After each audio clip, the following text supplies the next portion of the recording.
นั่งภาวนา2 ชั่วโมงเต็มพุทธังติพุทธาเจ้านั้นผู้เจมีเราไว้สาขาแลสาธุธรรมังอีพาธรรมอนัตตาเจ้านั้นผู้เจ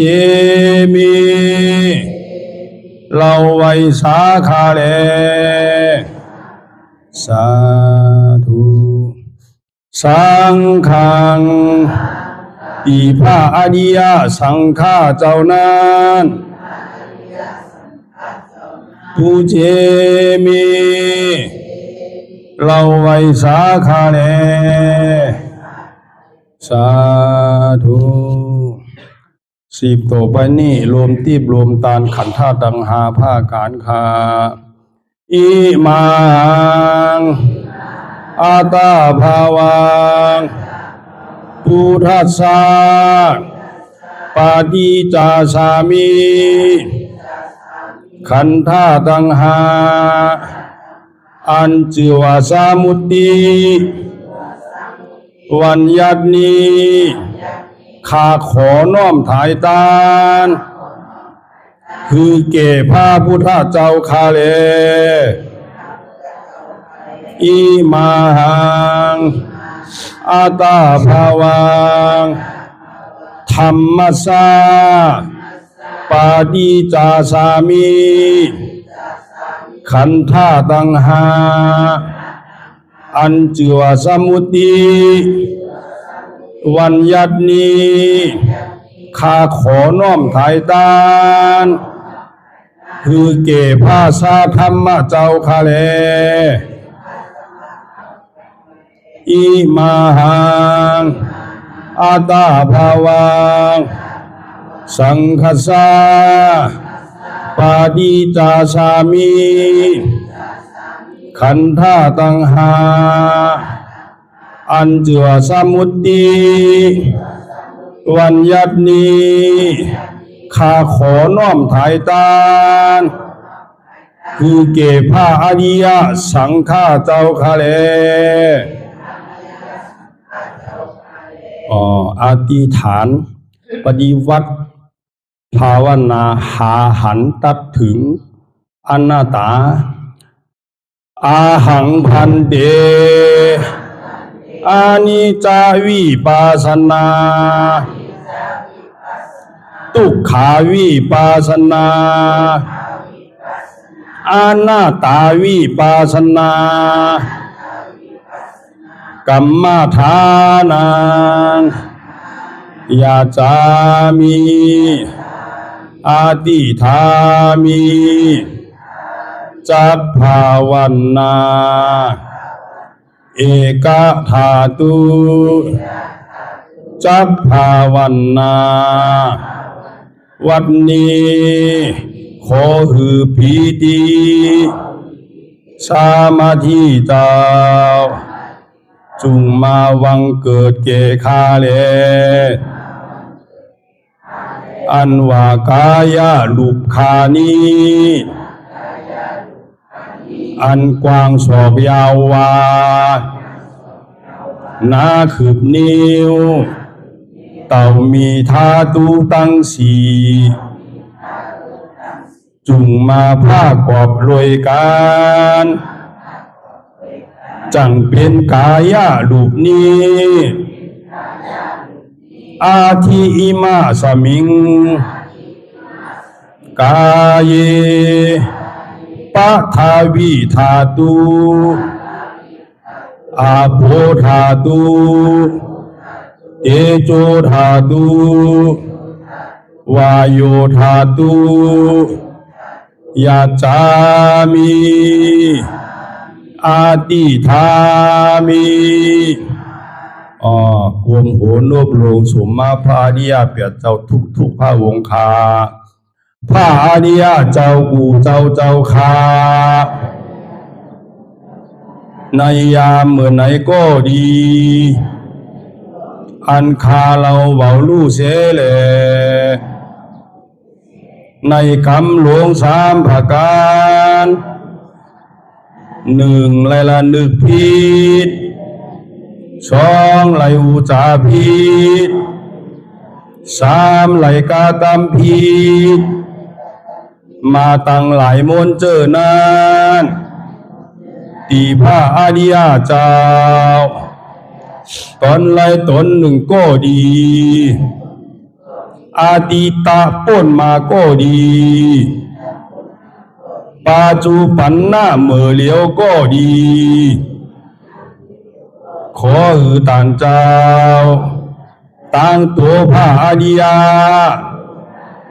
เจ้าตั้งหลายมนขามาลาลดปดพงตัวสานุตัวโลดอาโหสิกรรมว่า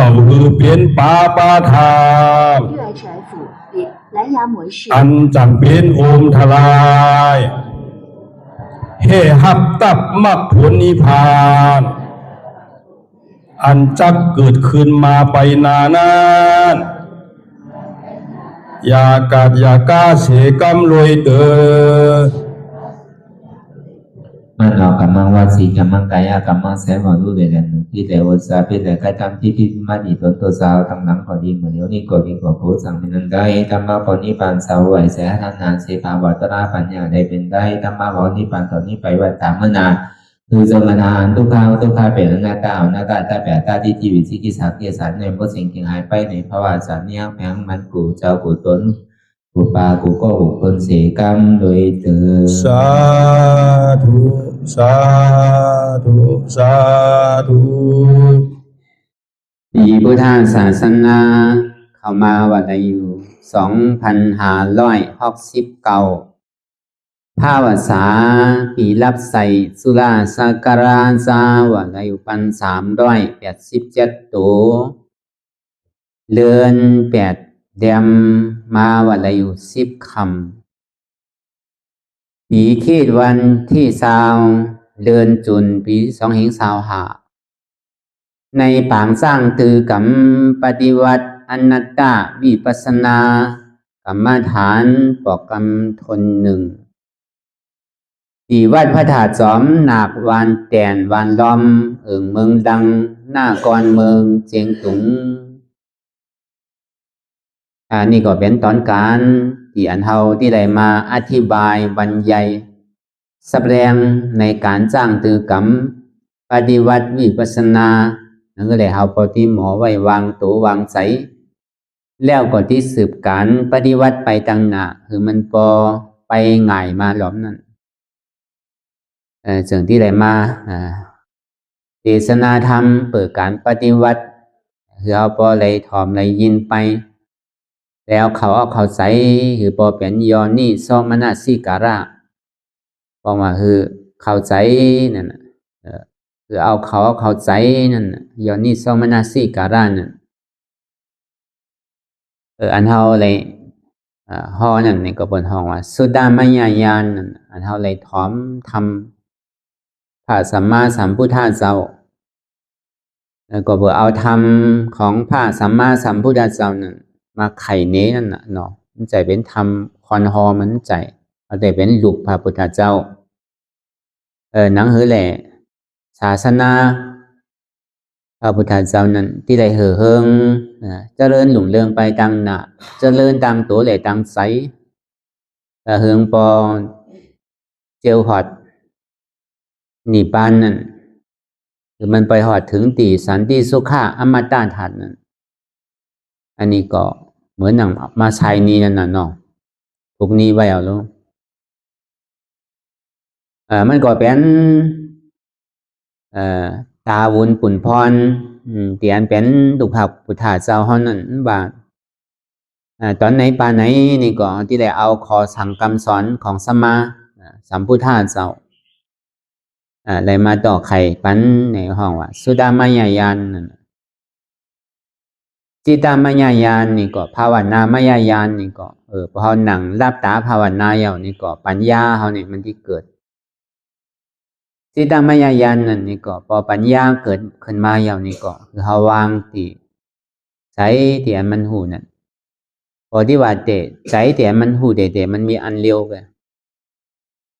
เหมือนมันติดไปดังนี้ดังนาปานนั้นแกพอหูเตเนี่ยมันมีตัวเลี้ยวกัน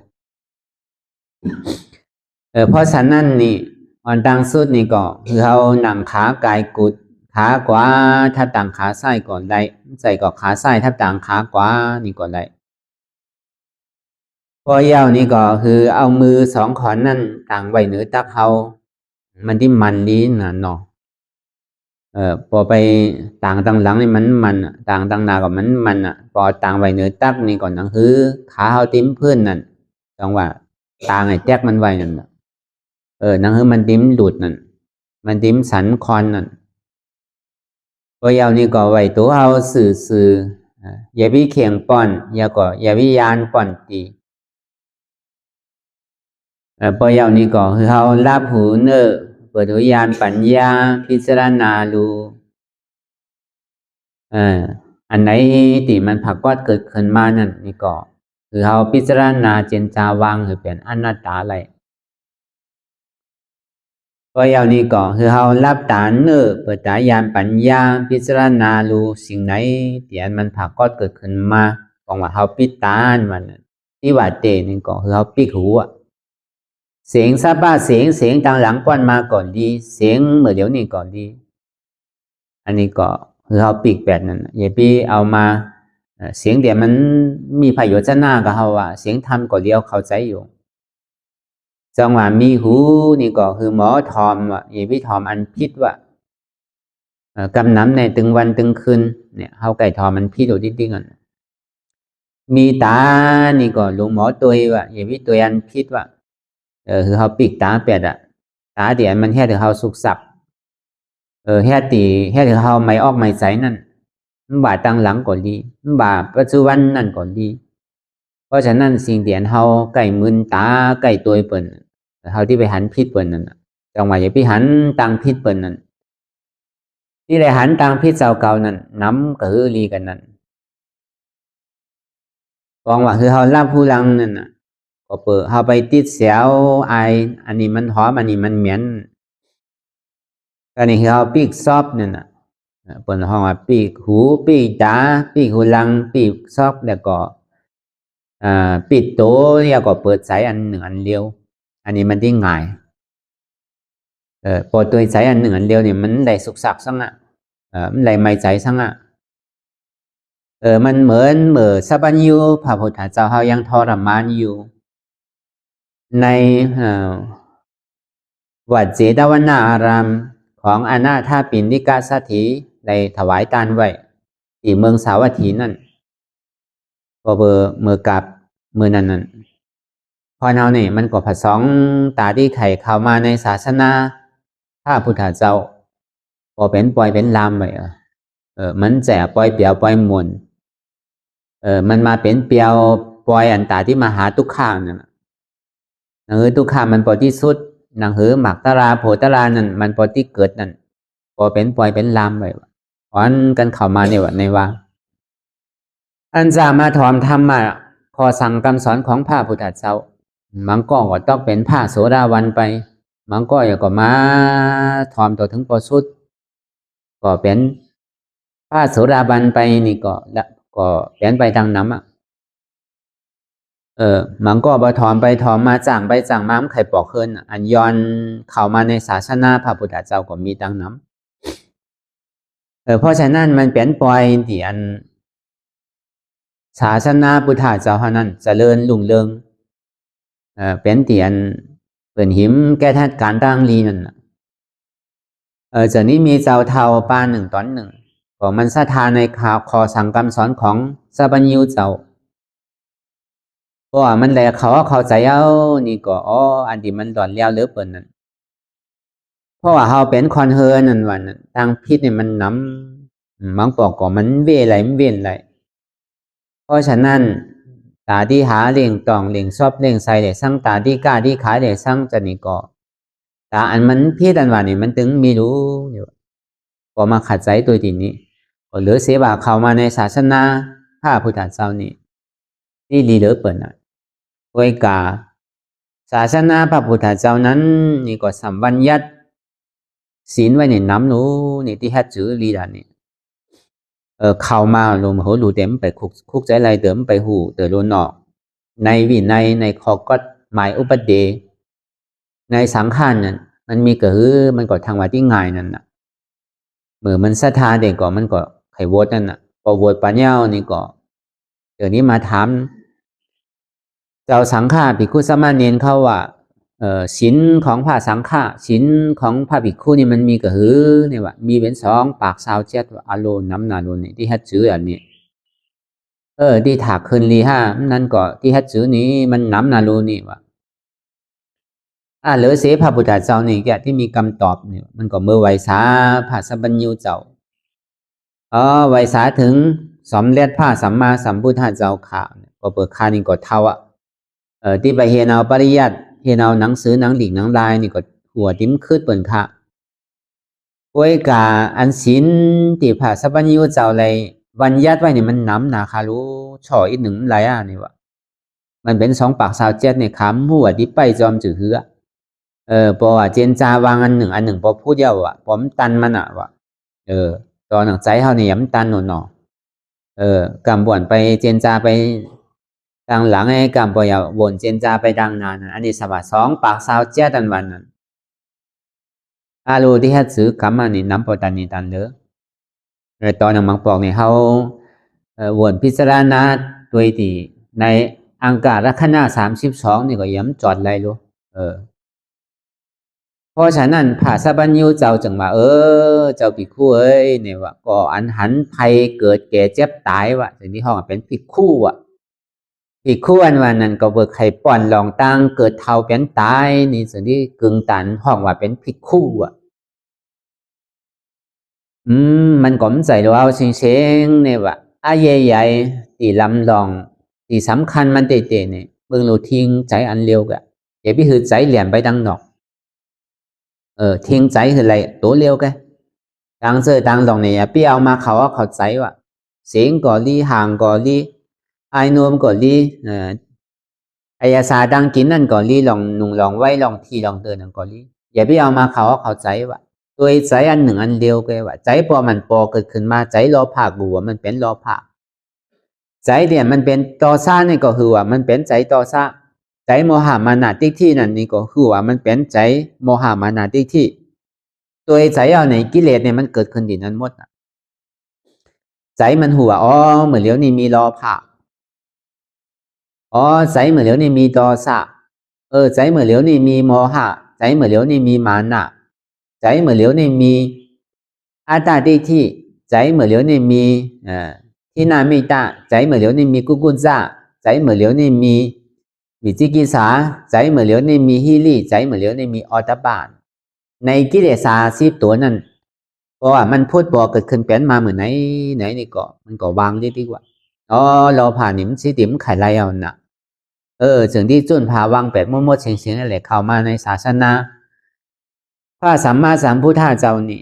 ก็เบิ่มใจว่าใครรอผ่าเลยเข้ามาก็มใจ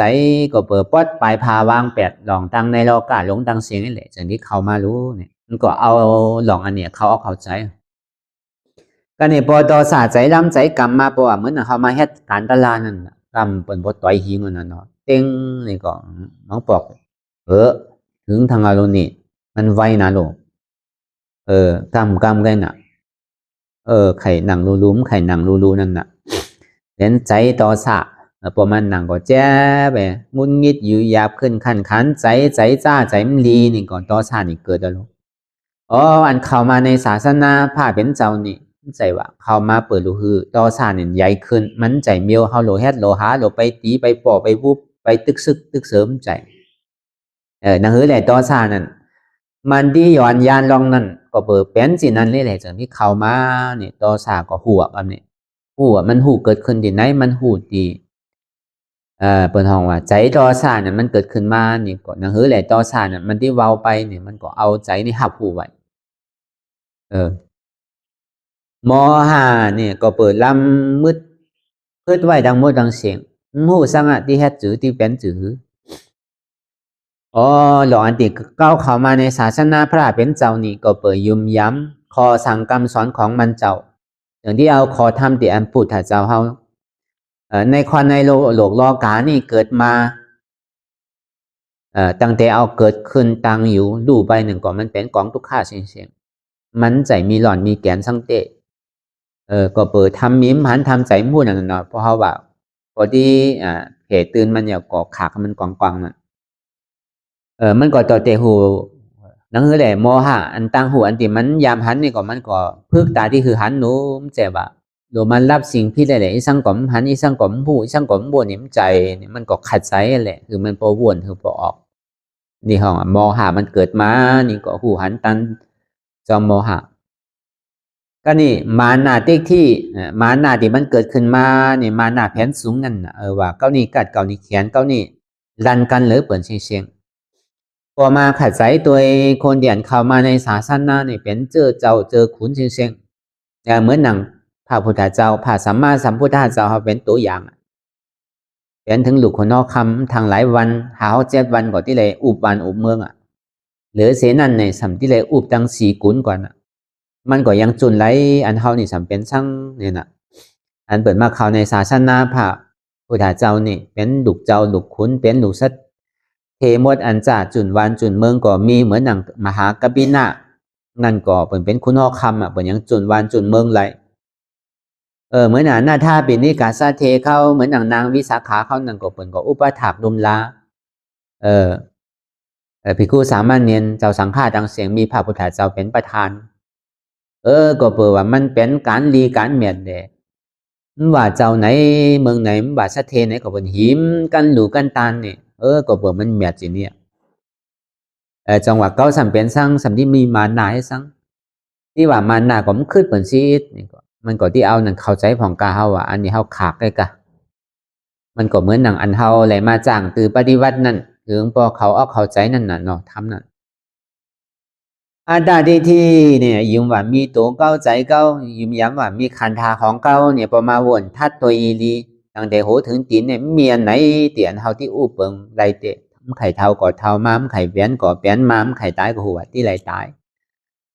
ว่าเป็นเจ้าเป็นจอมเป็นขุนว่าเป็นหมอยาดังมั่วตั้งสิ่งนั่นอันมีเงินมีคำน้ำกะหือนี่ก็มันสั่งสื่อไร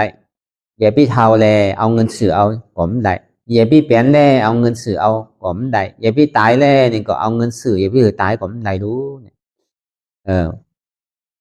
คนเราว่าอาตาตรงนั้นวิจิกิสาเนี่ยหันตำพิษว่ามังปอกเนี่ยมันไก่ปอมานั่นนะพอเหตุการณ์ตลาไปเลยสั่งเหตุการณ์มีการแม่เลยสั่งการดูการตานี่ก็เฮ็ดเต้ก็กะก็สัมหันอาโจมหันพรลีมันสั่งเนี่ยมังปอกตาลปอที่ผ่านก็มีเนี่ยอันนี้มันจังบ่ปอกก็คือมาในใจเหมือนเอามาเหตุการณ์ตลานี่ก็เหมือนกันอะโลหนังตลานี่เจี๊ยบปอตันนี่ตุขาปอตันนี่หมักตลาโผตลานว่านี่มีหลายโยเป็นหลายโยเป็นเหรียญเป็นแปดเท่าไกลกันอันนี้เป็นห้องว่าวิจิกิสาวะมีอยู่มากันนี่เมืองนาลายที่พุทธเจ้าไล่เทศนาไว้นั่นมีเตโยเนี่ยเมืองสวรรค์จันทร์ที่พุทธเจ้าไล่เทศนาไว้นั่นมีเตโยเนี่ยเมืองพร้อมหลูป้าพ่อมาหลูป้าพ่อมันวันนั่นก็มีเตโยเนี่ยตอนนี้เมืองนี่ป้านันวันนี่แข่งไก่อะกะเปิ่นเอามาหยอกกันแกเนี่ยอันนี้ก็สำจังเป็นมาเปิ่นห่อวิจิกิสานั่นหันพิษไปนั่นก็บอกว่าเป็นที่นั้นมายาวนี่ก็เฮาก็ผู้หันตันจอมใจเดียนมันเป็นอยู่ในวิจิกิสานั่นก็นี่กูจ้าเนี่ยกูจ้านั่นใจพงใจผิวมีขอบมีแลนกำวนลองไตวนลองเนื้อกำวนลองตังหลังเจนจาดังหลังวนลองดุกลองล้านลองแลนวนลองเกาเนี่ยวนลองอันเมื่อเกาปวนมานั่นวนไปมีเมื่อเหย่าเมื่อสุดเมื่อเสียงให้ปอกวนก่อนหนึ่งก็จับก้อนหนึ่งวนวันหนึ่งก็จับวันหนึ่งวนเฮินหนึ่งก็จับเฮินหนึ่งวนเมืองหนึ่งก็ทำไปจับทางเมืองหนึ่งสืบวนอันเก่าเป็นอันใหม่เอาอันใหม่เป็นอันเก่าสุนสารรอเลกันไปอยู่ที่มีเมื่อเหย่าเมื่อสุดเมื่อตัวให้ปอกพอมาขัดใจตัวดีๆเนี่ยเจนจาก็ผู้ว่าอะไรกับเจนจาก็หลงมีประโยชน์จะน่าทั้งโลนี้ลองอันกุจานวันใจพ่องใจผิวใจวนไปกับว่ากาเป็นได้เนี่ยจองที่ตัวใจที่มันพูดปอกึกจอม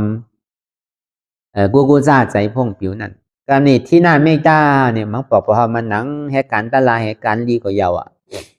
มันก็หัวมันปอลันกันเกิดหือเนี่ยปอมปลาออกปลาใจนี่ก็ประมาณหนังเหมือนในแข่งเงาลับที่แข่งขันพอนอนก็ขันลุกพอถึงขิงขาข้าวยำที่หนังตลามาก็ขันเหมือนจีนั่นก็เขาว่าอดีเปมันพอฟังนำฟังธรรมมาก็ขันพอที่หนังตลาก็ขันปนทองว่าที่หน้าไม่ได้นั่นมันเป็นขันนั่นก็นี่พอมันคุกใส่ไหลหลงขันมาอันเก่าเข้ามาในศาสนาผ้าเป็นเจ้านี่มันแจ่ว่ารู้มาขันรู้การก็มีอยู่รู้นี่การศาสนานี่ก็ก็เห็นปริยัติอะไรนี่ก็การปฏินี่รู้เฮ็ดอยู่รู้ในการนั่งรับตาภาวนาอยากเตยวิปัสสนาหันในยุคนามขันท่านั่นเป็นอนัตตานี่มันเป็นการเก้ารู้นี้เก้าสัมตีกลุ่มกับมานอนอยู่เฮ็ดซังกินนอนอยู่เต็มคึกสัมที่ห้าหรือคนเป็นเฮินก่อนเปิ่นมีเปิ่นเป็นคนบานนั่นเปิ่นยังไปหาเปิ่นยังโลเฮ็ดการคนเจ้านานั่นก็ยังโลเฮ็ดนาคนนั้นเฮ็ดไห้ก็โลเฮ็ดไห้คนนั้นเฮ็ดสอนก็โลเฮ็ดสอนคนนั้นไปหาพื้นนี่ก็ยังโลหาพื้นกลัวนั้นมีการสร้างเฮ็ดลักษณะมันแต้มนั่นนี่คนย้อนนั่นก็บ่ยังลงมือย้อนอันเก้านี่ก็สำเข้ามาในศาสนาพระพุทธเจ้านี่มันมีการหือเฮ็ดอยู่เปิ่นก็อ่อนกันเฮ็ดโดนี่ถึงขิงลูกเปิ่นลูกขิงถึงขิงเปิ่นตุงซ้อมเปิ่นปีริบาตนี่ก็เปิ่นไปถึงขิงเมื่อเปิ่นหนังตะลานี่ก็เปิ่นหนังอยู่รู้ขิงเมื่อเปิ่นพังธรรมก็เปิ่นก็อ่อนกันพังอยู่พอเฮ็ดอยู่ตึงวันนี่ผมมีเมื่อกึดเมื่อหรืออันจากไขไรตะลานี่ก็เฮ็ดเอาหาตึงวันตึงค่ำมันก็อึบเข้ามันก็กินตาเลียวมันก็บ่หลาดกำน้ำเหมือนหนังทูต่างกาวา13นั่นมันก็ตุ้งซ้อม1 2มากินในบาท3มากินตาเลียว4มาพอกินเนี่ยพอลูกผมกินแทง5มาพอเปิดมาส่งตั้งหลังเอาเหลือสั่งซะนี่อันนี้มันเป็นการเตียนขาใจกิเลสหนังหือแหล่ติ้มข้านน่ะหนังหือแหล่ใจติ้มผิวนั่นเปิ่นก็คัดใจแค่ถือสารคัดเนี่ยคือคัดกิเลสารู้อันเฮาอยู่หออยู่เฮือนนั่นก็เบื่อเฮาจอมอกจอมใจไข่เฮ็ดซื้อก็เฮ็ดไข่กินซื้อก็กินไข่ไปซื้อก็ไปไข่มาซื้อก็มารู้อันนี้เฮาเข้ามาในการศาสนานี่เฮาสำที่มาเฮ็ดสินี่มันเป็นยาวเนี่ยอันนี้บอกว่าขัดใจติอันตัวกิเลสาติมันพอเกิดขึ้นเป็นมาดีหัวใจนั่นติใจอันหับหูนการนี่เพราะว่าถึงโทน8มาในฮิลี่นั่นฮิลี่อันวันนั้นโกะพอที่เฮ็ดตังดีงามนั่นดาลีวันไปกาวากาเป็นดาลีเจนจาไปกาวากาเป็นดาลีลาไปกาวากาเป็นดาลีเฮ็ดไปกาวากาเป็นว่ามูจักโกวาบว่าอันนี้ก็มันถูกเป็นนู่นนี่รถถูกดีทิ้งใจเตะมันถูกดีเอาใจนี่ออกไปทางนอกมันถูกดีไปขัดใจว่วนเจนจาหลองเปิ่นมันถูกดีไปหลาดไปอูคือเปิ่นปอตุ่มเติดใจมันถูกดีไปเฮ็ดอันหลองตังดีเนี่ยโลหูจักหมอโกหลองตังอากุศลนั่นมันก็สิ่งที่ขึ้นสอนตัวสอนใจขึ้นออตาป่านี่อายว่ะบริเหตุการดีการเหมือนการเลิงนั่นการอันพิษศีลพิษธรรมเนี่ยถึงหูจักอายว่ะทีนี้มันมีแหลมไปนิดๆพอเปิ่นเฮ็ดปล่อยเฮ็ดดำเปิ่นเฮ็ดพายเฮ็ดแก้วเปิ่นกินเหล้าเมายาเนี่ยอันนี้เฮาวัดแตกเนืองนี้กันเนาะเหมือนหนังแมงเมาวินเข้าไฟนั่นน่ะถึงโกะวินเอานั่นน่ะอันนี้นี่ถูกดีอายบ่เฮ็ดลองตังดีลองตังหมึกลองตังสู้จะเลิกนั่นการที่ผิดศีลผิดธรรมการที่อันขัดใจหลองดีนั่นก็หมอรู้หมออายเปิ้นฮู้ก็อันฮู้นี่มีอยู่ผู้อันที่เปิ้นได้เจโตวิมุตติเนี่ยเปิ้นก็ฮู้ถ้าว่ามีไผฮู้นี่ก็ผีเปิ้นฮู้อยู่แต่ว่าอาบเหมือนหนังติ้มมีไผฮู้เตะๆเนี่ยโตเจ้าเก่าฮู้ดีเหลือเปิ้นโตเจ้าเก่าเจนจาวนสิซังเตะอายของห้าเนี่ยอันตัวเจ้าเก่าเจนจาเนี่ยมันใจลีรู้เนี่ยเหลียซังเนี่ยการเรียนเลยอูเลยจ้าไปนั่นพอมันเป็นการที่มันดีมันเป็นการเปิดห้องว่าลามโมกเหลียซังเนี่ยมันเป็นการอาปายามุกเหลียซังจะนี่เดี๋ยวถูกดีลารู้เนี่ยลาดเด่นลาดดอกก็พอมันมีประโยชน์จะหน้าซัง นี่ก็มันรีรู้หลาดเหย่ามันเย่าอ่ะชอบเฮานี่มันเหมือนผ้ามิดอ่ะปอมไปผ่าซาบเอาเดี๋ยวมันมีเหมือหายให้ปอกว่ะผ้ามิดเนี่ยมันพันไปนี่ก็มันยังบ่หายว่ะหอยมันนั่นก้อยกะชอบคอนเอานั่นปอเลยหลาดไปนี่มันจังหายว่ะปอเลยพิษเอาก็พิษไปนั่นน่ะเฮ็ดดีเป็นปากปอกก็ปอเลยหลาดพิษไปปอกหนึ่งก็เย่าเปิ้นห้องว่าเป็นคอนดีแบบเอาอ่ะอันนี้ก็หูจักลีอายนั่นน่ะการที่อันเฮ็ดอยู่ที่อันมันเป็นไผโยชนะที่อันมันเพชรศีลพิธรรมนี่ก็มันโดยเฮ็ดเดียวดีอายนะพอดีเฮ็ดหลองตังหมึกหลองตังตู้จะลึกนี่เปิ้นก็มันเจอเฮาก็มันเจอพอเฮาเจอก็เปิ้นเจอพอเฮามันเจอก็เปิ้นเจอเนี่ยสองที่ว่นค้นไขในใจที่มันผสมผสานกับกิเลส10ตัวนั่นวนไปวนมาเจนจาไปเจนจามาก็เอามันบรรลุขึ้นตามลำดับไปก็เปิดมันกึกจอมในกิเลสถึง10ตัวเต็มคือมันแหลนดันไปทางไหนหรอซ้ำขึ้นโดยในตัวเจ้าเก่าใจเจ้าเก่าตั้งพิษเจ้าเก่ากิเลสที่มันพุทธบ่เกิดขึ้นเป็นอยู่เลยมันลูกอยู่ถึงวันถึงคืนน่ะมันใหม่มันห่อนอยู่ถึงวันถึงคืนนั่นแทนที่ไปหาหลองตั้งพิษเปิ่นตาที่ไปหันหลองตั้งพิษเปิ่นนั่นซ้ำขึ้นปอกมาโดยใจเจ้าเก่าในกิเลส10ตัวปอกวางมีอยู่เฮงหาปักนั่นมันพูดปอกกำไหนมาก็ตัด8พอเป็นสิ่งนั้นมายาวนี่ก็เอามันเจ้านั่นวันรู้เป็นพระโสดาปฏิมรรคโสดาปฏิผลสัตกามีมรรคสัตกามีผลอนาคามีมรรคอนาคามีผลอาราธามรรคอาราธาผลขึ้นเป็นพระอรหันต์อันนี้เฮาก็เอานี่อย่างอะไรจามด้วยแค่นหรือเฮาที่ไปวนตังเจอเจนจาตังหลองเนาะใจมันเป็นรอพระอันไขไรก็ฮู้โวยกาสำคัญสอนตัวสอนใจว่ามันที่หมออิ่มที่บอกอาหารไขไรน่ะไขไรก็คือกับหมออิ่มเฮาก็สำโนหมอสอนตัวสอนใจเฮาขึ้นเหมือนหนังผิดคู่เจ้าเท่าปานนั่นเอามันปอตอบเป็นพระอรหันต์ไปก่ออันนี้ก็เปิดไล่ถามขอสั่งคำสอนของพระสัพพัญญูเจ้าพระสัพพัญญูเจ้าว่าคือตัวใจอันเดียวกันใจว่าตัวใจอันหนึ่งอันเดียวแหละผู้ปองแถมใจนังกำเอาใจแหละในกิเลส10ตัวนั้นมันมาคึกจอมกันใจที่มันเกิดรอผ่านี่ก็หัวมันเกิดรอผ่าใจที่มันเป็นโทสะนี่ก็หัวมันเป็นโทสะใจที่มันเป็นโมหะนี่ก็หัวมันเป็นโมหะใจที่มันเป็นมานะนี่ก็หัวมันเป็นมานะใจที่มันเป็นอัตตานี่ก็หัวมันเป็นอัตตาใจที่มันเป็นวิจิกิจฉานั่นนี่ก็หัวมันเป็นวิจิกิจฉาใจที่มันเป็นกุกุจานั่นก็หัวมันเป็นกุกุจาใจที่มันเป็นทินามิตานั่นก็หัวใจนี่เป็นทินามิตาใจที่มันเป็นฮิรินั่นนี่ก็หัวมันเป็นฮิริใจที่มันเป็นอตปานั่นนี่ก็หัวมันเป็นอตปาก็แปลว่าในกิเลส10ตัวเนี่ยมันเป็นเงาเป็นหักของกิเลสต่างสิ่งเพราะฉะนั้นใจที่มันหักผู้สัมผัสใดที่ไหนนี่ก็เขาก็วางปล่อยวางการนั้นที่ว่าปล่อยวางนี่มันเป็นอนัตตานั่นคำเดียวถูกที่ไปยึดยับกับมันไปลองอันไขไรไข่เป็นนั่นปล่อยผ้าว่างไปได้ต่อซาเตียนใจลำใจกำนันนี่ก็ปล่อยผ้าว่างไปได้โมหะที่รับสิ่งเดียนผู้นำผู้ทำมีทำหันทำใจนั่นนี่ก็ปล่อยว่างไปได้เย่พี่เอามาเขาเอาเข้าใจ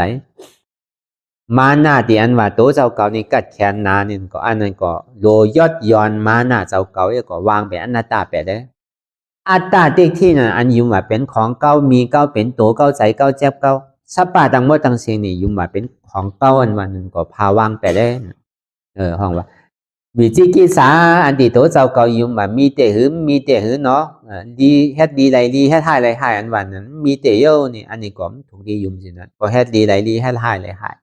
ไปเฮ็ดสื่อไว้ในวันเจอพันสื่อก็หัวมันที่ไรเจอพันสินะปลูกอันหวานเฮาที่ไรอันหวานว่ะแต่ว่าการตั้งลีเนี่ยอายมันหอมเหมือนหมอกว่ะมันที่พูดออกลอยว่ะแค่การตั้งลีที่ไรตั้งลีว่ะให้การตั้งหายที่ไรตั้งหายว่ะพอเฮาปลูกอันหวานเฮาที่ไรอันหวานว่ะปลูกอันขมที่ไรอันขมว่ะเพราะว่าเฮาหวานนั้นแพทเฮาที่ไรอันแพทว่ะพอเฮาหวานอันผาดเฮาที่ไรอันผาดว่ะพอเฮาหวานอันซอมเฮาที่ไรอันซอมว่ะเฮาหวานอันไหนไว้เจอพันเป็นสื่อก็ผลมันที่เกิดขึ้นสินั้นว่ะเพราะฉะนั้นในวิจิกิจฉานั่นมันพูดพอเกิดขึ้นมานี่ก็คือเฮาหมอวางคือหมอปล่อยวางเป็นอนัตตาที่น่าเมตตาอันเฮาไหลขัน ถึงมันใจถึงข่าวยามขันสำคัญมันใจถึงข่าวยามใกล้สำโนใกล้จะเนี่ยมันก็มีหลองมีตางมันน่ะเนาะพอถึงขิงถึงข่าวถึงยามถึงขิงโลกินถึงขิงโลหนังถึงขิงโลพักผ่อนก็โลพักผ่อนเมื่อวันพักผ่อนเมื่อวันนอนเฮาสำนอนนี่ก็พอเฮามาหนังตาลายออกให้เงาลับติ๊กๆนั่นน่ะก็เปิดมันจับขิงมันนั่นน่ะเมื่อวันนอนพักผ่อนเฮาสำนอนเมื่อเป็นหนังมานี่ก็เฮาก็มาเงาลับมันเกิดปัญญานั่นน่ะพอเป็นที่นั่นไม่ได้จินั่นก็มันพูดพอเกิดขึ้นเป็นมานี่ก็เฮาก็หมอปล่อยวางเป็นอนัตตากูซ่าใจพ่องใจผิวนั่นก็เหมือนกันอ่ะที่ไปพ่งทั้งที่อันมันย่อมซุนเสียงปอกเหมือนหนังคอนนอนผันแกวนต่างหลังต่างนานี่ก็มันมีประโยชน์ซะนะสังโดยได้วนอันเตที่มันผักก็อยู่ในปัจจุบันเหมือนเลี้ยวนี่พอหูหันตันจอมทีนี้ก็เขาก็วางเป็นอนัตตา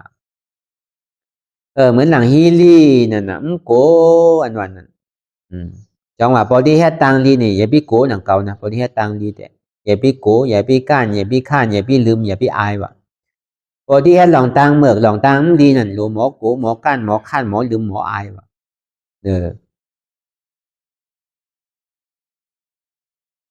ออดาบ้านี่รู้หมออายนั่นน่ะเหมือนหาว่ามาเมื่อเจ้าน่ะรู้หูจักอายของพอที่เฮ็ดหลองตังการเบิกการดีงามน่ะทุกที่เทิงก็โดเทิงทุกที่โกก็โดโกทุกที่ก้านก็โดก้านทุกที่ลืมก็โดหมอลืมทุกที่เทิงก็โดหมอเทิงวะโดยการปฏิบัติการมีการถอดการแหมการที่มันเป็นพระโยชน์หน้าปุณตาส่วนตัวมกาเนี่ยเป็นพระโยชน์หน้าปุณตาคอนดังน้ำนั่นนี่ก็เอวิโกะที่ให้สังก็ยาวเรียกว่าการดีเนี่ยโกให้เห็มเข้มวะโดนลันกันโดนฮัดวะเอวิโกนั่นน่ะสองมานี่ก็อย่าไปก้านวะมีสังมาอย่ามาเกามาผามาสังก็ยาวอย่าไปก้านอย่าไปข้านวะโดหมอใกล้โดหมอโหมจมอย่าไปข้านวะอย่าไปลืมว่าพอเขาขาดใจเหตุการณ์ดังนี้นั่นเหมือนเลี้ยวในตัวเจ้าเก่าเฮ็ดสังไว้คือได้ปลาออกปลาใจเปิดห้องว่ายอนี่ซอมนาซีการานน่ะคือปลาออกปลาใจอันมันอย่าไปลืมอย่าไปอายนั่นน่ะพอที่เหตุการณ์ดีการถอดการเมียดเนี่ยที่ดีมันเป็นการดีที่ไปอายไผอย่าก็อย่าไปโกนั่นน่ะอย่าไปอายอย่าก็อย่าไปเทิงว่ะน้องพอเขาที่เหตุการณ์ดีเนี่ยยึกยิงผมไว้มันตันนั่นน่ะมือผูกดีมือฮือดีเนี่ยป่าที่มากว่าเหตุการณ์เรือนที่มากว่าเหตุการณ์ปีที่มากว่าเหตุการณ์อันนี้เทิงวะนั่นพอที่เหตุการณ์ดีนี่พอที่เหตุเนี่ยก็เราเหตุกำเดียวมันจังหวะแล้วเขาที่ตายเหมือนในห้องบุพอเขาตายไปนี่ก็ซุ่มลายกันน่ะมีดูที่เหตุการณ์ต่างดีของมันไรยาวจบเพราะฉะนั้นในการดังลีดังถอดดังเมียนเนี่ยอันที่เขาว่ามาเมื่อเจ้านั้นก็เห็นเพื่อเอาเหมือนหนังเจ้าปีคู่เท่านั้นนะมันก็มันตัวห้างน้ำนั่นตัวใจอันเดียวกันมันนอใจเนี่ยมันนอกิเลสาที่มันเกิดขึ้นมานั่นนี่ก็ตัวจอมวางจอมตัดจอมตัวจอมวางจอมจัดจอมมันเหมือนหนังตาลาจุ๋มปกเหมือนสินั้นหนังเก่าอันนี้ก็สำคัญเหมือนกันก็เปิดลองอันนี้ยาวไปอันนี้เขาก็สัมพาไปลองตาลาสมปกตาลาร้อนปกก็เปิดเจ้าเปลี่ยนคอนสอนตาลากัดแขนนะวะก็เปิดมันสอนตาลากัดแขนนะพระพุทธเจ้าซ้ำเอาตาสัพพัญญูมันเจ้าเลี้ยงดูไปว่าเจ้าปานิมไปไรตาลาสังเตือนรุ่นนี้หมอสอนเปิดอยู่เวลาตัวเจ้าเก่าเนี่ยไปหูสังเตือนรู้นี่ว่ามันเจ้าก็ไปเทศนาธรรมปันว่าถือเหมือนคอนกินจางเลี้ยงโวว่ะพุทธเจ้าว่าจริงเพราะนั้นหมอสอนเปิดเผยกับแพทย์ไรนั่นสอนได้หมอสอนเผยกับตัวเจ้าก็ของแพทย์นั่นน่ะหนอมจ้างจอมนั่นน่ะมันตือจอมปฏิวัติจอมนั่นน่ะพระพุทธเจ้าแจกเนว่าเหมือนหนังคอนกินจางเลี้ยงโวอ่ะคอนหูคอนหันเผยกับแพทย์จอมนั่น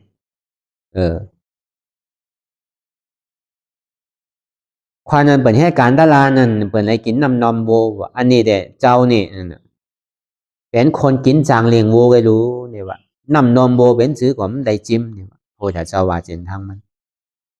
มันก็ปองใจเข้าใจแล้วโอ้ใจเตี่ยเนี่ยก็เพิ่นชื่อว่าแค่ตะลามาสอนตะลามาแต่ก็สอนมาเตี่ย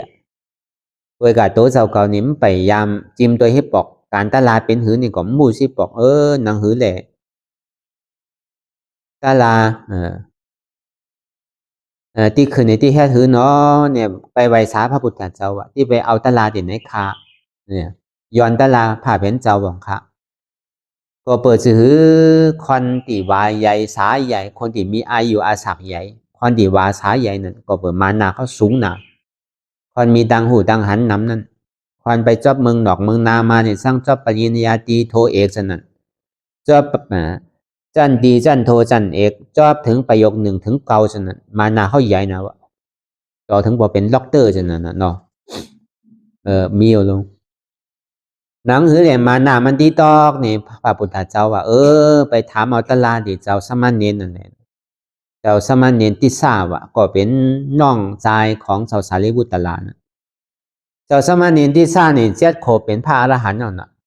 เป็นเจ้ายาหานตาอ่อน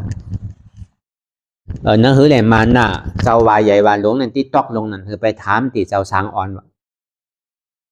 นั่นคือแหละมันที่ไรตะลานี่ก็มันก็ยอดย้อนมาน่ะเจ้าเก่าก็ไปถามเต้กำนี้ไปถามที่เจ้าสมณเณรนั่นเจ้าสมณเณรที่ทราบว่าเจ้าเฮานี่ว่าจุ๋มโปกันวันนั้นมันมีหูเข้าหูออกนี่ในหูเข้านี่มีอยู่ฮอกหูหูออกนี่มีฮอกหูนี่ว่าคือปีกหูเสียงคือไว้หูเข้าเลยคือออกได้ว่าอัน10หูนี่คือปีกเสียงว่าเยาวกว่ามันมีแลนอยู่10ตัวว่ามันที่เข้าไปในจุ๋มโปกเนี่ยนี่ว่าเพราะว่ามันเข้าไปอย่างมันออกขึ้นไรก็เปิดมันที่ออกหูเลี้ยวกันลงเข้าหูเลี้ยวออกหูเลี้ยวกันอันนี้เป็นว่าเป็นมันนอตะวันนั่นใจเฮาเนี่ยเป็นเพราะว่ามันหับหูมาอย่างกว่ามันที่ออกก็ลงแต่จังหวะอันเท่าว่าตะลาเหมือนเจ้าก็เหมือนกันนั่นที่อันพระพุทธเจ้าเฮาปันตะลาที่เจ้าบิคู่อันตอนเท่านั้นปองว่าคือเฮาปีกหูเฮาอย่าไปเอาหล่องหูนั่นมาเข้าใจอย่าไปเอาหล่องหางมาเข้าใจอย่าไปเอาหล่องเสียวนวมนั่นมาเข้าใจอย่าไปเอาหล่องตั้งกินนั่นมาเข้าใจอย่าไปเอาหล่องตั้งหนุ่มไว้นั่นมาเข้าใจนั่นปองว่าคือปีกแบบเสียงเยี่ยวก็คือเปิดใจอันหนึ่งอันเดียวคือตัวใจอันหนึ่งอันเดียวไว้กับเจ้าที่ซ่านนั่นมันเจ้าก็ว่าหล่องตะลาร้อนโปกตะลาจุ๋มโปกก็เปิดเจ้านั่นมันเป็นคนที่มีปีญามันก็ที่ว่นท่าช้างโดยไรนั่นมันก็ว่าซังมันก็ว่าตะลาร้อนโปกนั่นอันหูเขาออกมันเนี่ยคือเจ้าเขาปีกเสียงเด้อเสไว้หูเขาอันเหนือเลยหูออกอันหนึ่งก่อนไรใน10หูในปีกแบบเสียง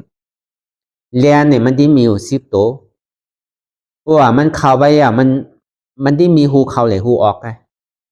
พอมันเข้าไปมันจังไปออกไรหูออกหูเลี้ยวกันพอเป็นสินานเจ้าไปดีๆแหละแถมมันบอกตัวเอาเนี่ยว่าพอมันออกมาตัวไหนก็เจ้าป่อมันตายออกมา2ตัวตึงป่อมันตายที่ตึง10ตัวในหัวมันตึงที่ตายอย่างเสียงอย่าไปคือมันหลอด10ตัววันน่ะในเรียน10ตัวนั่นมันก็เฮ็ดเหมือนเฮาว่ามาเมื่อเจ้านั่นน่ะเมาหลองสร้างอันตีตัวเจ้าเก่าเลยทำเฮ็ดมาได้เอา8เสียงจุน8เสียงอยากว่าปีกหูปีกตาปีกหูหลังปีกโสปีกโตอยากว่าเปิดใจอันเดียวพอมันปอเกิดขึ้นเป็นมาเหมือนเฮาว่ามาเมื่อเจ้าใจที่มันเป็นรอผ่าของหัวมันเป็นรอผ่าอยากว่าวนลองว่าก็เปิดสั่งสำที่มีสั่งที่ไขไหลสั่งแทงสอนตัวสอนใจแหละวางรอผ่าน่ะ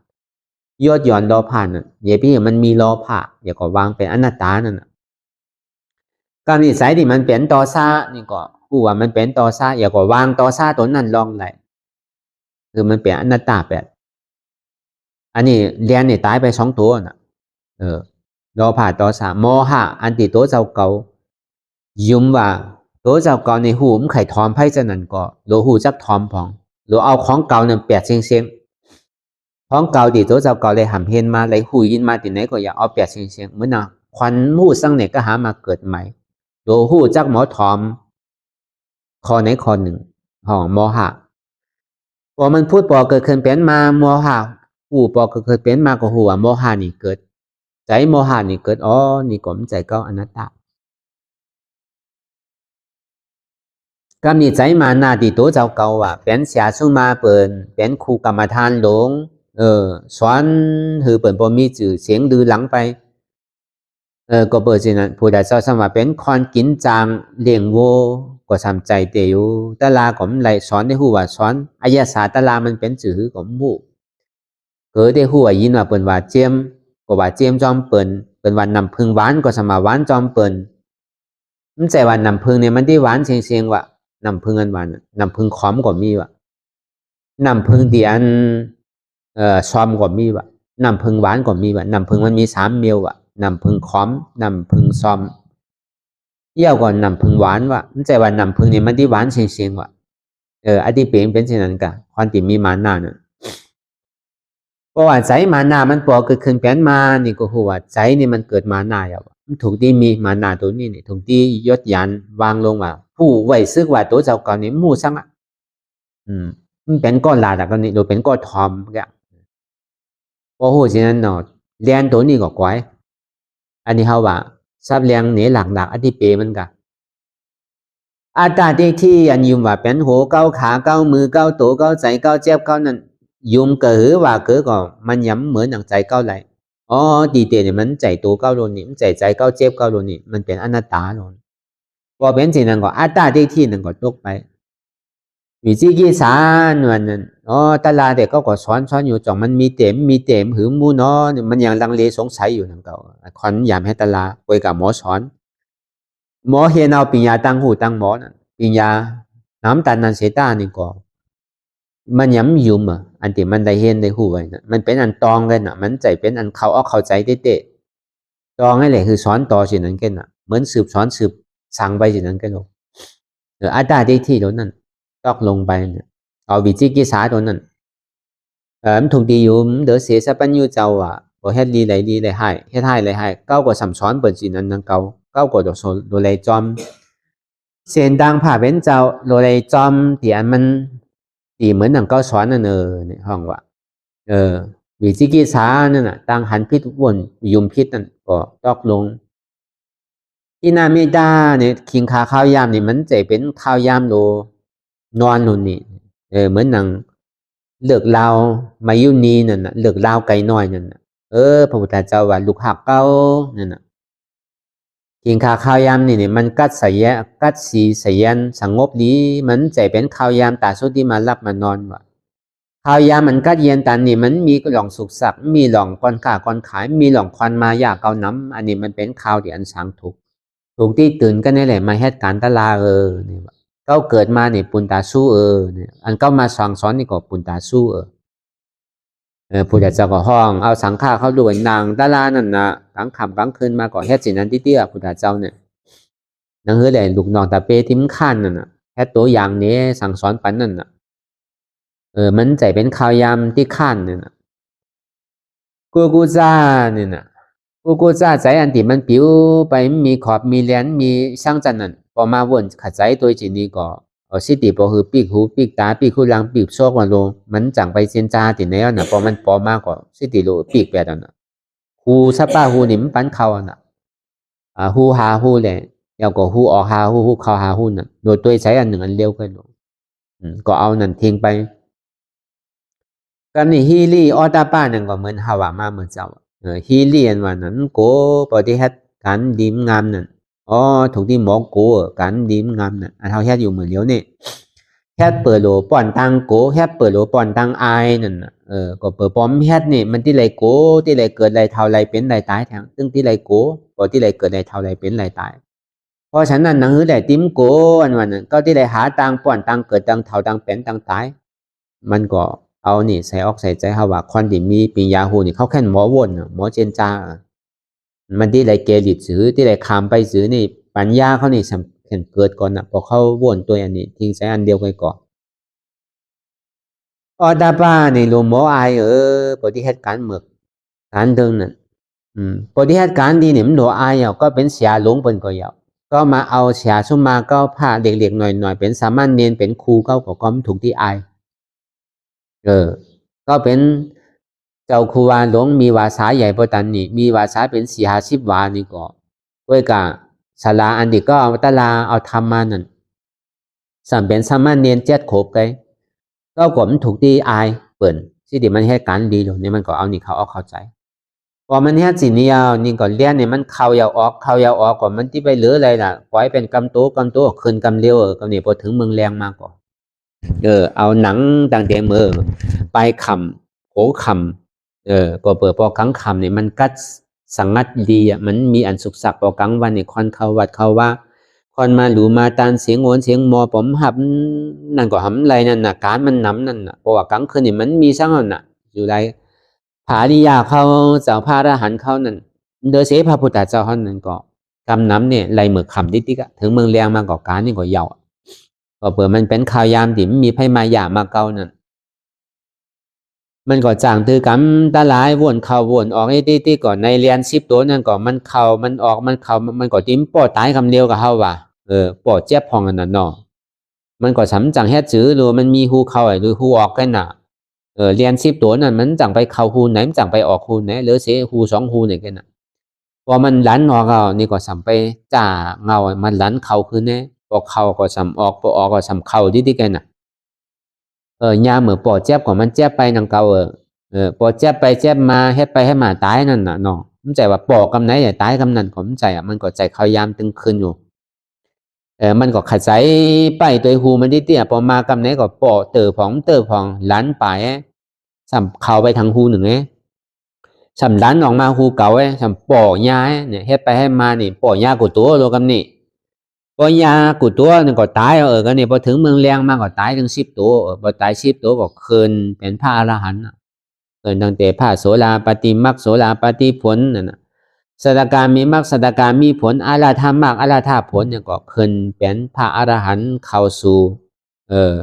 ชาวปฏิเสสานิพพานกิเลสาเหงหาปักนั่นก็ไอ้8เดียวกันห้องขันธ์ท่านิโรธานี่เป็นเปิงหนึ่งกิเลสานิโรธานี่เป็นเปิงหนึ่งว่ะกิเลสานิโรธานี่บอกว่ากิเลสเหงหาปากนั่นก้อย8ว่ะพอก้อย8ก็เป็นสาวปฏิเสสานิพพานขันธานิโรธนั่นน่ะเป็นสื่อเนี่ยขันธาเหมือนหนังตายนั่นน่ะแสขันธาเขานี่วางลงให้ไหลตายอ่ะพอพระอรหันต์พระพุทธเจ้าปัจเจกาเขาท้ายในปนว่าขันธานิโรธว่ะห้องว่าเป็นนิพพานซังนี่อนุปฏิเสสานิพพานว่ะอนุนี่มันมีอ่ะ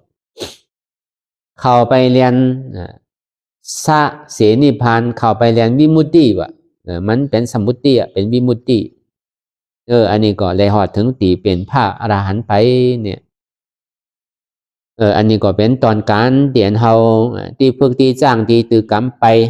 ถ้าว่าพอมันน้ำป้อนนี่ก็โดยใจที่ก็ยาวใจมันเกิดขึ้นเป็นสร้างก็คือหูใจมันเป็นรอภาคก็คือหูหันตันจอมมันใจเป็นต่อสากก็หูหันตันจอมมัน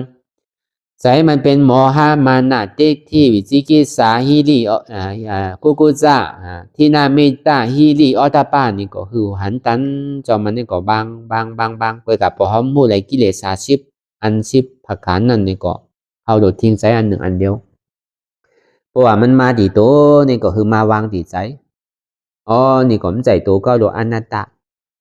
เพราะว่ามันมาหูหับดีใจนั่นก็คือวางดีใจนี่ก็มันใจก็โดดอนัตตาเพราะว่ามันมาดีแจ๊บนี่ก็คือมาวางดีอันใจหูแจ๊บนี่ก็มันเป็นก้าวโดดอนัตตาก็แค่จีนี้ติ๊กๆบอกให้เอาใจอันลายเขาแค่อยู่มาเลี้ยววางคนไร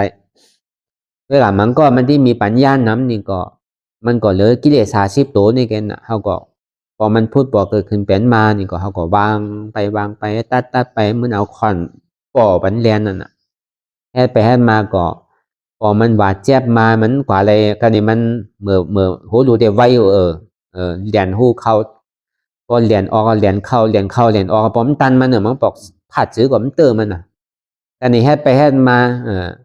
ไก่ตัวมันดีๆแหละไก่ผัดไก่ปอบมันดีๆก็จับรีผองพอมันโอนมาอย่างนี้ก็กะเลยจับพอจับก็กะเลยตายพอตายก็แค่มันน่ะอันนี้เขาปอกกิเลสตายนี่มันตอกนาลายนังเก่าเนาะมันใจว่าเปิ่นสมะปานาดีปาตาสมะว่าลองตายลองฆ่ารอผ่าต่อ3โมหะมานาตายในกรรมที่ตอกนาลายนี่มันใจมันผิดภัยนี่ฆ่ารอผ่าต่อ3โมหะเนี่ยขาอัตตาเจ้าเก่าขากิเลสเจ้าเก่าพอไปขาเปิ่นเด็กพี่ไปขาไปแหมเปิ่นเนี่ยเปิ่นที่ไม้เปิ่นที่พี่เท่า เขาที่ญาตามเหมือนเขาที่ตกนาลายย่อนมันอันนี้เขาขาดกิเลสนี่มันปันเพชรปันภัยไปมันมีตังพิษซังกับบ้อมใจเขาที่เข้าใจว่าอย่าพิฆาสมัยคือเขาขากิเลสนี่เขาขาเราผ่าต่อสาวนี่มันใจลายมันเยอะนี่มันใจนังเก่าขาเราผ่านในเจ้าเก่ากันมันพิษเปิ่งไพ่ลงตัวเจ้าเก่าก่อนที่กัดเยียนไปความยิมองก่อนที่กัดเยียนไปอยู่เฮินไหนเฮินนั่นก็กัดเยียนอยู่วันไหนวันนั้นก็กัดเยียนอยู่เมืองไหนเมืองนั่นก็กัดเยียนอยู่หลวกหอยไหนหลวกหอยนั่นก็กัดเยียนไปอยู่ในภาวะปุ่งไหนนี่ก็ภาวะปุ่งนั่นก็กัดเยียนรู้เขาก็กัดเยียนตีนที่นั่นก็กัดเยียนจึงที่กึ่งตานว่าการะวะจานิวะโดสะสันตุทินสะกะดะปุญญาตาอัตตสัมมาปฏิทินสะเอตัมมังกรมุตตามังปฏิโลสวะโสสะผู้เวสะกะดะปุญญาตาอัตตสัมมาปฏิทินสะเอตัมมังกรมุตตามังในมังกระ838ยิงขาข่าวยำในเตียนเฮาวางกิเลสอะไรวางเราผ่าต่อสามโมหะมานะที่ไรนั่นอันนั้นเป็นขิงขาข่าวยำตีอันดีวะจังหวะเปิ่นโดดด้วยวันงามวันลีซังอ่ะการเปลี่ยนเฮาผ่าวางในกิเลสนั่นข่าวยำนั่นกาลาเวลานั่นเป็นกาลายามเวลาอันดีวะปฏิโลสวะโสจะผู้เปิดจะกระดาปุญญาตานั่นอองตีเตียนเฮาเลยมาเหตุการณ์ตันลาให้เราผ่าต่อสามโมหะมานะที่แค่เดินกิเลสนั้นหมดเย็นหายไปอองตีนั้นเป็นตีมังกราวะเป็นมงคลเหมือนนั้น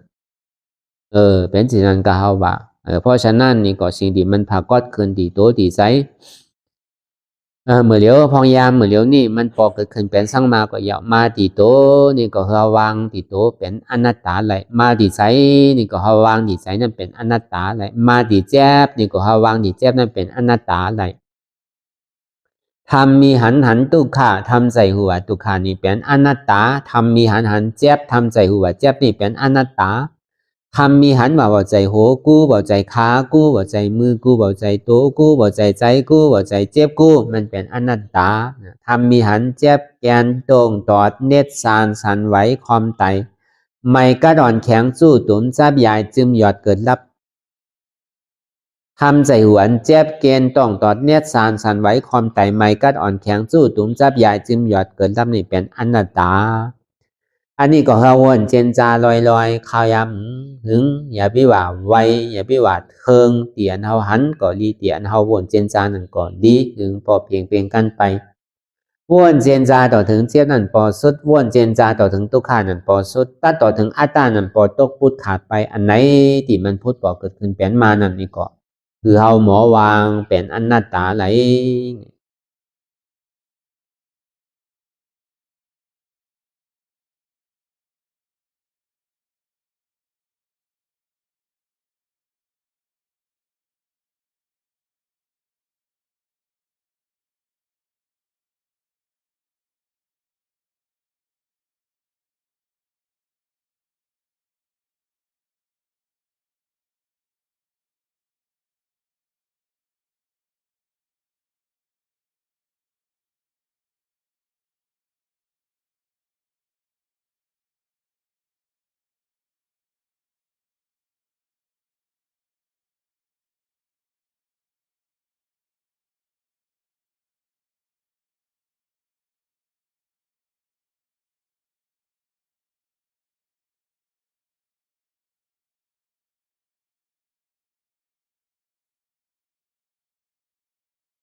ลองตางอันเป็นอยู่ทุกสื่อทุกอย่างอย่าคลองคำไปที่ใส่หูถอดถอนออกที่ใส่หูมันออกเสียงก่อนสภาวะไหนก็ดีลองตางอันไหนก็ดีอันเกิดขึ้นมาที่โตที่ใสที่เสียบฉะนั้นถอดถอนออกที่ใส่หูมันออกเสียงสภาวะอยู่ถักสี่ภาการเสื้อนั้นแจบแกนต้งตอดนิดสานสันไหวคอมไปไม่กระดอนแข็งสู้ตุ๋มซับยายซึมหยอดเกิดลับสภาวะอยู่ถาดสี่ภาการเสื้อนั้นตีหนามถาดไปหูจักตีอัตตาไปยึดไว้ว่ามีโตมีใจมีเจ็บฉะนั้นเฮาหมอวางเป็นอนัตตาไหลลองใส่อันโค้งผิวอยู่อันเฮาวนดึกวนเหลืออยู่เป็นเรื่องเป็นราวอยู่สนั่นสั่งเฮาถอดถอนออกที่ใส่หูมันออกเสียงก่อนยอมกึดยอมออกยอมลงอันเฮ็ดให้เฮายินดียินให้ส่วนนั้นอารมณ์เสื่อถึงใจถึงขอไว้มันยึดไว้มันเป็นทุกขานั้นปล่อยวางออกที่ใจหูมันออกเสียงก่อนลองเจอเป็นทุกขาเลยลองย้อนถึงใสหลายๆอย่างอันเกิดขึ้นมาตีโตตีใสตีเจ็บฉะนั้นปลดวางยาวเสียก่อนก่อยๆค่ายย่ายลายหนึ่งขึ้นพอยาวนี้ก็ค่อยเปิดตามึนตาลอยนี่เป็นการปฏิบัติธรรมค้นหายอดธรรมมันเกิดขึ้นดีโตดีใสดีเจ็บบอกอันค้นหาเหตุหักเงาจองทุกขาตรงนั้นต่อจากนี้ไปนี่ก็เฮาก็ที่ได้ส่งเมตตาถึงสรรพสัตว์ต่างหลายก่อนสาธุสาธุสาธุ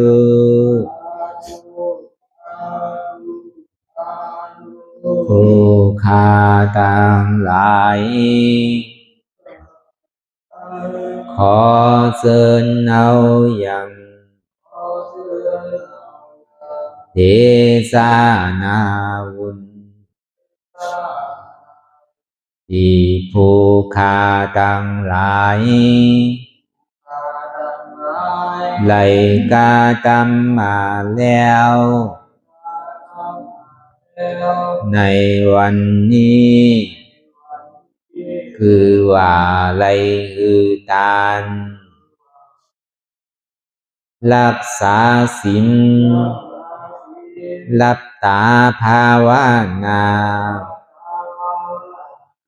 เจริญวิปัสสนาญาณพังธรรมเทศนานี้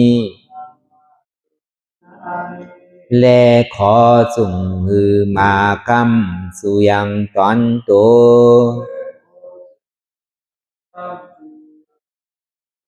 แห่งผู้ฆ่าตั้งหลายมน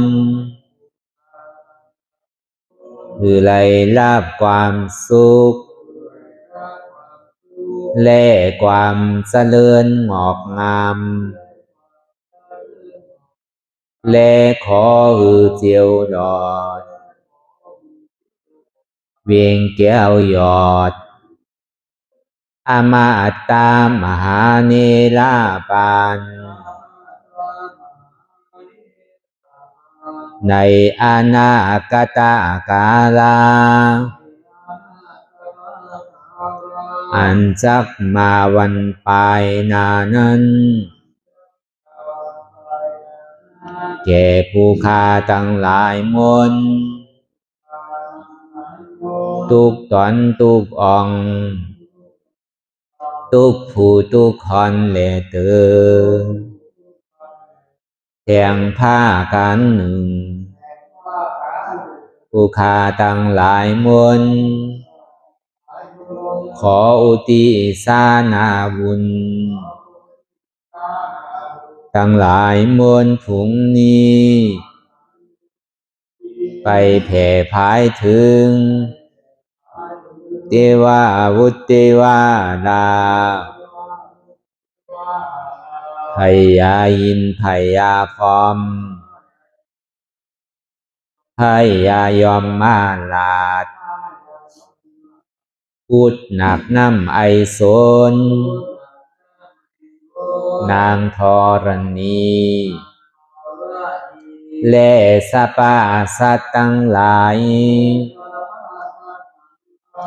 และหมู่ชยาข้าคุณทั้งหลายมวล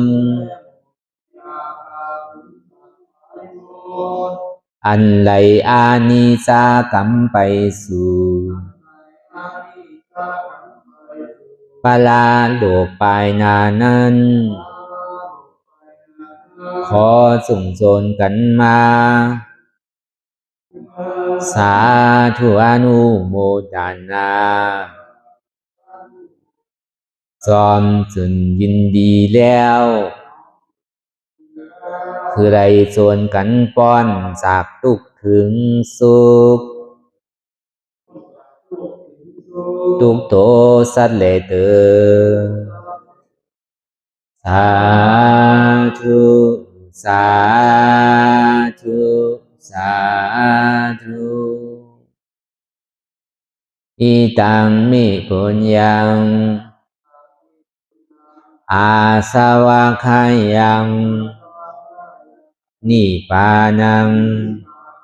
วะหังโหนตุมาปุญญาภากังสเปสัตตานังสมาลาพันตุอิตังมิปุญญังอันเราขาไหลมาถือกรรมปฏิบัติวิปัสสนา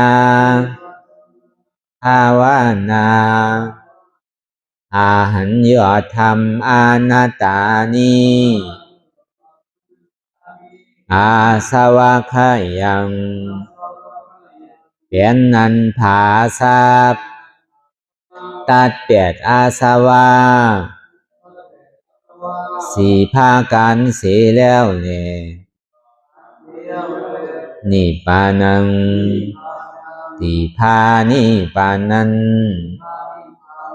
หนตุคือไรถึงเสกรรมขามาปุญญังภากังขอนดีอันคาได้มานังวิปัสสนาภาวนาส่องยืนปันสเปสัตตานังแต่เอาป่อแม่พี่น้องญาติกาผู้ว่าอุปาสัยอาจารย์ครูสลาสั่งสอนมิตรเสี่ยวสหายและสรรพสัตว์ทั้งหลายมวลสมาลาพันตุคือไลลาบานีสองผ่อนบุญกับลอยผู้คาทั้งหลายมวลเสกรรมลอยเติมสาธุสาธุสาธุอิมังดานากัมมังนิปานาปัสสายโยนตุโนนิสังอิมังศีลากัมมังนิปานาปัสสายโยนตุโนนิสังอิมังภาวันนากัมมังนิปานาปัสสายโยนตุโนนิสังยังกินจีกุสาดังกัมมังกาตาปังกัมมังสาเปหิกาเตหิ คาตังปุญญังโนอานุโมดันตุสุนันตุพุนตุเยเจวะอัสสามิงทาเนอาทิกัตตาติขายุกาสัตตาหุนตุสัพพะสัตตานังสุขิยาตานังปานิหารันตุมาตาปิตาสุขิตาหุนตุทุกขาปามุสันตุสัพเพยาติกาสุขิตาหุนตุทุกขาปาสันตุสัพเพอายาติกาสุขิตาหุนตุทุกขาปามุสันตุสัพเพปิสาสัพเพยัคฆาสัพเพเปตาสุขิตาหุนตุทุกขาปามุสันตุสัพเพนัคขตาสุขิตาหุนตุทุกขาปามุสันตุสัพเพเทวาสุขิตาหุนตุทุกขาปามุสันตุสัพเพอาจาริยุอุปัชฌายาสุขิตาหุนตุทุกขาปามุสันตุสัพพะสัมปาทินังสามิสันตุวันตามิพุทธังสัพพังเมโตสังฆามาทาเมพันเตวันตามิธัมมังสัพพะเมโตสังฆามาทาเมพันเตวันตามิสังฆังสัพพังเมโตสังฆามาทาเมพันเตวันตามิอุปัสสะอาจาริเยสัพพังเมโตสังฆามาทาเมพันเตวันตามิกัมมาฐานังสัพพังเมโตสังฆามาทาเมพันเตวันตามิอาลาเมพัทธาสีมายังสัพพังเมโตสังฆามาทาเมพันเตวันตามิเจติยังสัพพังสัพพะทาเนสุปฏิทิตาสาริลาธาตุมหาโพธิงพุทธาลูปังสักกาลังสัตตานากาโลเกเทวาโลเกพัมมาโลเกสุมพุติเปลังกาติเปสาริลาธาตุโยเอสาธาตุโยอาลาหันตาธาตุโยเสติยังกันธากุติสตุราเสติสาเส